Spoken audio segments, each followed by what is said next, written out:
The 2025 NBA offseason has been a little underwhelming. The draft was interesting, definitely more exciting than last year's, but for a while now, free agency just hasn't lived up to the hype of the past years. Some blame the second apron and the new luxury tax rules, others say the way you build a winning team has simply changed. But one thing's for sure, free agency hasn't been the same recently. So in this video, we'll look back at some of the most chaotic and exciting free agencies in NBA history to see just how different things used to be. Always what it seems.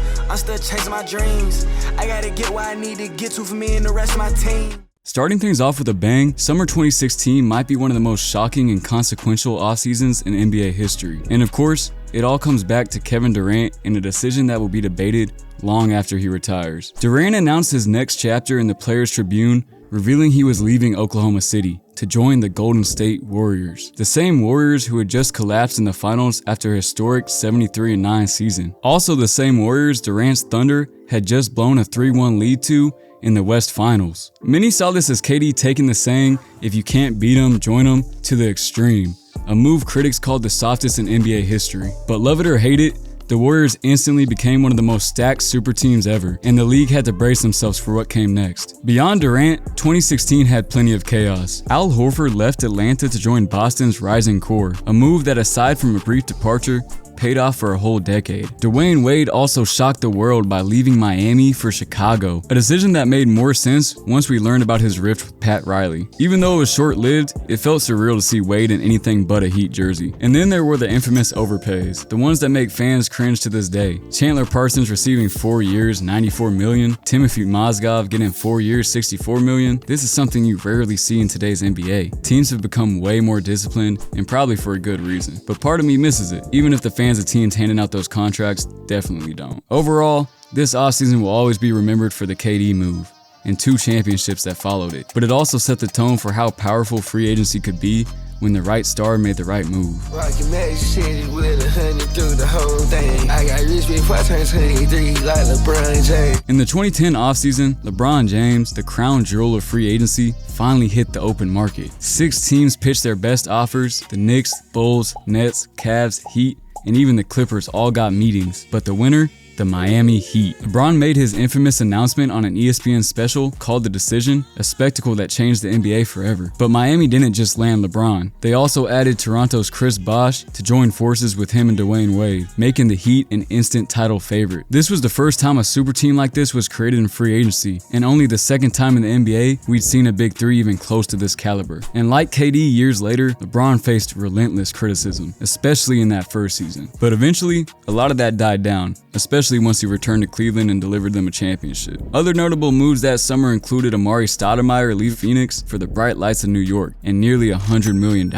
This was a move the Knicks hoped would help lure LeBron to the city, but obviously that didn't pan out. Carlos Boozer also left the Jazz in a sign-and trade that sent him to Chicago, along with a shiny new $80 million contract. Again, another move made in the hopes of attracting LeBron. Clearly, the entire 2010 offseason revolved around one guy, and rightfully so, because his decision didn't just create headlines, it led to 4 straight finals appearances and 2 championships for Miami. 2010 officially marked the beginning of the Heatles, and it changed the way players viewed their power in free agency. You just touched 100 bitches where I'm from, we call that maintaining. 40,000 in my pocket came from cane slanging. The 2019 offseason felt like the start of a completely new era in the NBA. After the Warriors lost the finals and their dynasty came to a close, the league was wide open again, and the movement that followed was legendary. The first domino to fall was Kawhi Leonard, heading to LA fresh off delivering Toronto its first ever championship. While his connections to LA made this move somewhat predictable, it was still shocking to see him leave so quickly after just making history. Then, in the middle of the night, Paul George was traded to the Clippers in a deal that looks completely different now in hindsight. At the time,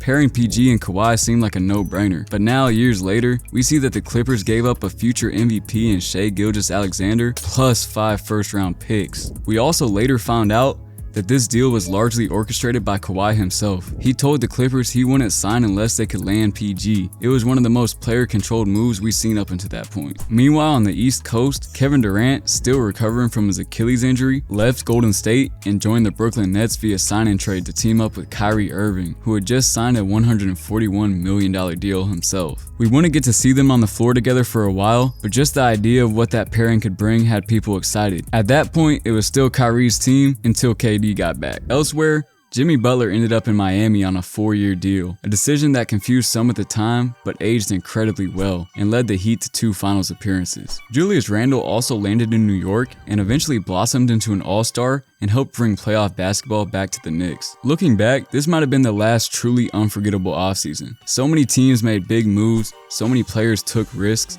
and it really felt like the league shifted in just a few weeks. It reminded us how powerful and unpredictable free agency could be when everything lined up just right. Since then, it honestly just hasn't been the same. Free agency used to be pure chaos in the best way possible. Every summer felt like it could completely shift the balance of the league. You'd refresh Twitter every 5 minutes waiting for the next Woj bomb or Shams tweet that would shake up the NBA. Now, it just feels like most major moves happen through trades or players re-sign before free agency even starts. And maybe that's just where the league is now. With the new CBA, the second apron, and all these luxury tax penalties, teams are more cautious, more strategic. Super teams aren't really being built through free agency anymore. But that doesn't mean we can't look back and appreciate how wild it used to be. Because for a stretch there, from 2010 to 2019, NBA free agency was absolutely elite. And if you weren't locked in, you really missed out on something special. I appreciate you if you're still watching this video, and if you are, please leave a like, subscribe. I really appreciate it. This is a new channel, trying to grow it. Hope you enjoy.